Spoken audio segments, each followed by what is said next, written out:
ქალაქის საკრებულოს კომისიები ამ ეტაპზე მომავალი წლის ბიუჯეტის პროექტის შესწორებულ ვარიანტს განიხილავენ, რომელიც მერიამ წარმომადგენლობით ორგანოს რამდენიმე დღის წინ გადაუგზავნა. ქალაქის მერი მეცხრე არხთან აცხადებს, რომ მთავარ ფინანსურ დოკუმენტთან დაკავშირებით დეპუტატების ყველა შენიშვნის შესწორება ვერ მოხერხდა. რეკომენდაციებიდან ერთ-ერთი, რაც აღმასრულებელმა ორგანომ გაითვალისწინა, საკრებულოს თანამშრომლებისათვის დანამატების დანიშვნა, რომელიც 80,000 ლარამდე განისაზღვრება. საკრებულოდან ძალიან ბევრი რეკომენდაცია შემოვიდა, კერძოდ ძირითადად მაჟორიტარი დეპუტატებიდან, რა თქმა უნდა ოპოზიციიდანაც, რომელიც კონსტრუქციული იყო და ჩვენ ჩავთვალეთ საჭიროდ, რომ გაგვეთვალისწინოთ და გავითვალისწინეთ, მაგრამ იყო ისეთი პირდაპირ ვეტყვის სულელური წაუკითხავების და გაუნათლებლობის გამო შემოსული წინადადებები, არ მინდა ახლა დავაკონკრეტო იმ საკითხებზე, რომლებიც უკვე საკრებულოს გადაწყვეტილი აქვს, მერიას გადაწყვეტილი აქვს და ეს საკითხები მიმდინარეობს როგორც სახელმწიფოსგან, ასე უკვე მოდგარებულია და ეს გადახდები მიმდინარეობს და მოსახლეობის ეს ნაწილი დაკმაყოფილებულია.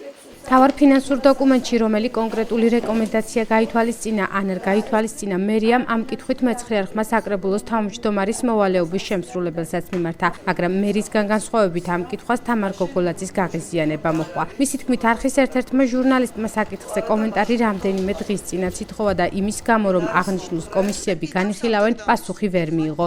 თამარ გოგოლაძის აზრით, დღეს იგივე კითხვა ჟურნალისტთმისთვის აღარ უნდა დაესვა.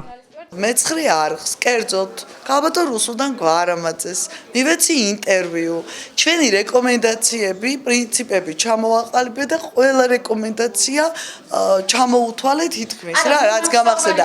ერთი წუთით ვამბობ ლუბა და ძალიან გთხოვ. იმ დღეს მოხვედით თქვენი ტელევიზია, პირდაპირ გეუბნებით ტელევიზიაზე. იმ დღეს მერიას შეეძლო შემოეტანა ეს საღამოს 6-ის ნახევარზე. თქვენ დილიდან რეკავდით. ანუ ხვდებით ხო?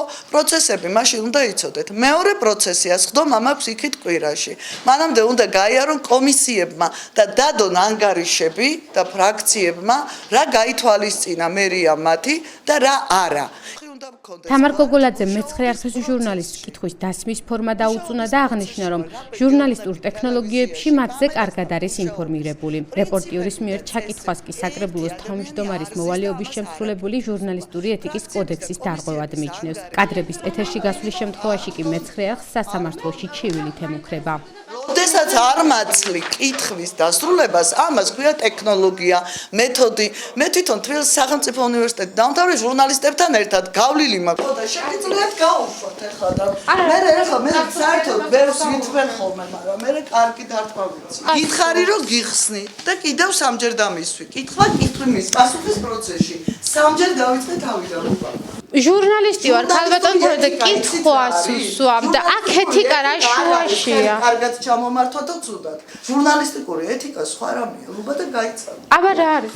არ ვიცი ახლა იანთაძე რო იყო აქ, მითხრა მე ვიცი რას ნიშნავს ჟურნალისტიკური ეთიკა და ჟურნალისტიკური ეთიკისო. შეგვატყობინეო, კი ბატონო.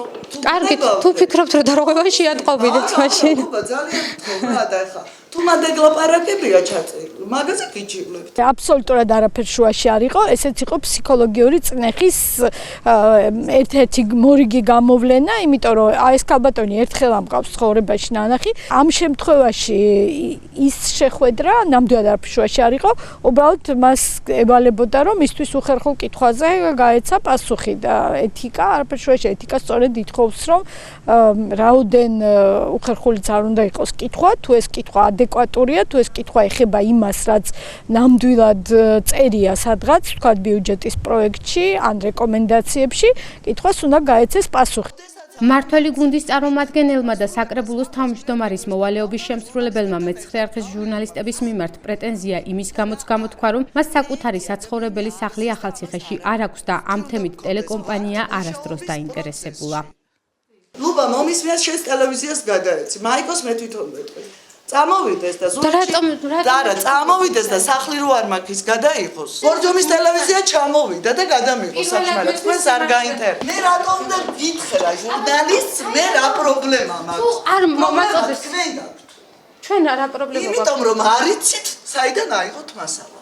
მერიიდან წარმომადგენლობით ორგანოს მთავარი ფინანსური დოკუმენტის შესწორებული ვარიანტი 10 დეკემბერს გადაეგზავნა. კომისიებს ამ დრომდე არ აქვთ ინფორმაცია რა რეკომენდაციები გაითვალისწინა აღმასრულებელმა ორგანომ. 2016 წლის ქალაქის ბიუჯეტი თვის ბოლომდე უნდა დამტკიცდეს.